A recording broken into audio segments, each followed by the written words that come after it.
આજરોજ 8 ડિસેમ્બરના રોજ ઓપન માઇન્ડ ચાઇલ્ડ ડેવલપમેન્ટની નવી શાખાનું ઉદ્ઘાટન વાગરાના ધારાસભ્યના પુત્ર અને સહકારી આગેવાન અજયસિંહ રણાના વરદ હસ્તે 7X umpire Tavra road Jadeshwar ચોકડી પાસે કરવામાં આવ્યું। આ ક્લિનિકમાં ઓટિઝમ એચડી શીખવાની ક્ષમતા, બૌદ્ધિક ક્ષમતા, બોલાવવામાં તકલીફ અને વર્તનને લઈને થતી સમસ્યાનો ઉકેલ અને ટ્રીટમેન્ટ કરવામાં આવશે। આ પ્રસંગે ડોક્ટર ફરહીન મલેક અને તેમના સ્નેહીજનો, પત્રકાર મિત્રો હાજર રહ્યા હતા।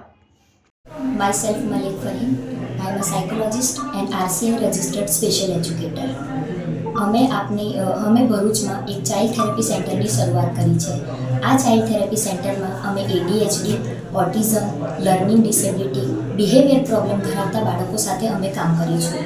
હાલની જનરેશનમાં એવા બાળકોનો રેશિયો ખૂબ વધવા લાગ્યો છે જે બાળકો બોલતા નથી, પોતાનું મોઢું ખોલીને બોલી નથી શકતા, જાતે ખાઈ નથી શકતા, સેન્સરી પ્રોબ્લેમ હોય છે, એક જગ્યાએ બેસી નથી શકતા, એક જગ્યાએ સરખી રીતે નહીં બેસી શકવાના કારણે એમનામાં સ્ટેબિલિટી સારી નથી હોતી, ચેર પરથી કૂદાકૂદ કરે છે, સોફા ઉપરથી કૂદાકૂદ કરે છે, ઘણા બાળકોને કન્ટિન્યુ મોઢામાંથી લાળ પડતી રહે છે, ઘણા બાળકો પોતાનું મોઢું નથી બંધ કરતા, ઘણા બાળકો સ્કૂલ જાય છે કોન્સન્ટ્રેશન કરવા છતાં બી એ લોકોને ભણવામાં રસ નથી આવતો।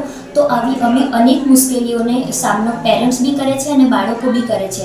આવા બાળકો સાથે અમે જે પ્રોપર એપ્લાઇડ બિહેવિયર એનાલિસિસ જે થેરેપી છે એ થેરેપી અમે ભરૂચમાં લઈને આવી ગયા છે। ઘણી માતાઓ અમને ફોન કરીને કહેતી હોય છે કે મેમ ભરૂચમાં બી આવું સેન્ટર હોવું જોઈએ, તો અમે specific applied behaviour analysis therapy લઈને આપના શહેર ભરૂચમાં આવી ગયા છે। અમારું centre 7X umpire Tavra road Jadeshwar છે।